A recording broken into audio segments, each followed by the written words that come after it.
First of all, there's the language. The Arabic language is one of the, in my opinion, one of the most extraordinary constructions of the human mind. Language of poetry. It's a language of poetry, it's a language of mysticism and theology, it's a language of law, it's a language of extraordinary humor, for example, and narration. I mean, some of the great feats of narrative skill, the Arabian Nights, the travels of Ibn Battuta, etc., are written in Arabic. So there's that. It's also one of the great religions of the world, which is in Arabic. I mean, the Quran is the word of God in the Arabic language. For example, a great Syrian poet, Nizar Qabbani, is the most popular poet in the Arab world, read everywhere from Morocco right through to the Gulf. The language is that of all the Arabs. There's a lingua franca, which is amazingly alive, and a literature that goes along with it. There's a political culture, not of individual countries, but of Arabism, of the sense of a nation and of a people, which is tremendously important to every Arab, despite these divisions that are now plaguing our contemporary reality. And that is unknown in this country.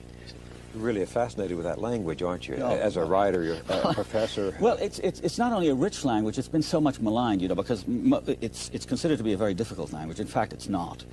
But it's characterized, it's interesting, a lot of the attacks and the cultural attacks on the Arabs focus on the language that's considered to be a language of violence, of bombast, of sort of awful pretentiousness. It isn't, in fact. It's a very flexible, athletic language from athletic? which athletic, oh, fantastic. Can do many things. Many things. Greek.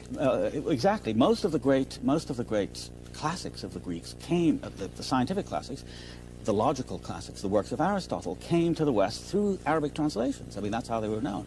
So that sense of the language unites us, because it's a language of religion, it's a language of everyday life, it's a language of courtship, it's a language of society, and its possibilities are as many as the Arabs are many. Many of those great romantic, if not erotic, poems came out of that certain Arabic style and tradition. Yes, but not only that. I mean, that has a certain kind of stylized thing to it. But if you look, for example, one of the great creations of the 20th century is the Arabic novel. I mean, Naguib Mahfouz, who won the Nobel Prize for Literature in 1988,